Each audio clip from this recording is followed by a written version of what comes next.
Hari ini kita dapatkan data konfirmasi kasus positif COVID-19 sebanyak 678 orang, sehingga totalnya menjadi 25.216 orang. Assalamualaikum warahmatullahi wabarakatuh. Halo Sobat Ekomedi 2020.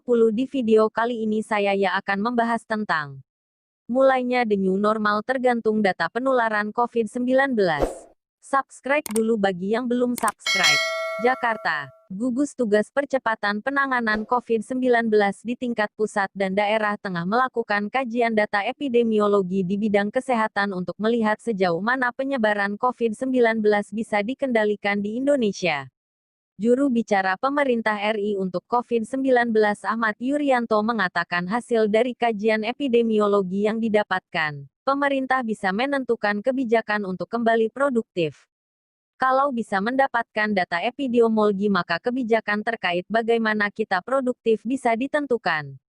Kami melihat ada daerah yang dalam waktu dekat bisa melaksanakan kembali produktif, dan beberapa daerah yang masih perlu waktu, kata Yuryanto. Jumat tanggal 29 Mei tahun 2020. Subscribe dulu ya kalau ingin lanjut ke videonya.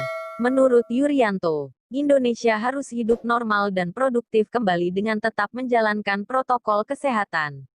Salah satunya adalah menggunakan masker untuk mencegah penularan COVID-19 dari orang yang sakit, menjaga imunitas, dan rajin cuci tangan dengan sabun. Kita harus produktif kembali, yang sekolah tetap bisa sekolah, yang bekerja bisa bekerja. Namun sesuatu yang mutlak adalah kita aman dari COVID-19, katanya. Pada hari ini Jumat, tanggal 29 Mei tahun 2020 gugus tugas mencatat penambahan kasus positif sebanyak 678 orang sehingga total kasus menjadi 25.216. Sementara untuk pasien sembuh bertambah 252 menjadi 6.492 dan untuk jumlah pasien meninggal dunia menjadi 24 atau bertambah 1.520 dari sehari sebelumnya. Untuk menentukan daerah tertentu siap melakukan kegiatan sosial ekonomi dengan normal yang baru, WHO merekomendasikan untuk membuat indikator kesehatan masyarakat. Hal ini juga diterapkan di Indonesia. Tim pakar gugus tugas penanganan COVID-19 menghimpun data dan membuat indikator kesehatan masyarakat berbasis data. Indikator kesehatan masyarakat ini berlaku untuk semua daerah. Tetapi gambarannya untuk setiap daerah bisa berbeda-beda, kata Ketua Tim Pakar Gugus Tugas Penanganan COVID-19 Wiku Adhisa Smito, Selasa tanggal 26 Mei tahun 2020.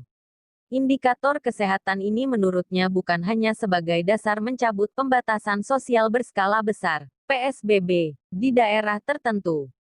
Indikator ini bisa saja membuat daerah yang belum menerapkan PSBB menjadi menerapkan jika terjadi peningkatan kasus positif.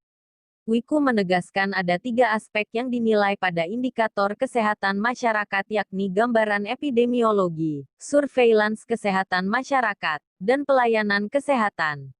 Untuk gambaran epidemiologi, harus ada penurunan jumlah kasus selama 2 minggu sejak puncak terakhir. Setiap daerah bisa berbeda-beda, mereka akan dinilai bagus jika sejak 2 minggu penurunannya 50%. Kalau penurunannya tidak 50% selama 2 minggu maka belum bisa dianggap baik, katanya.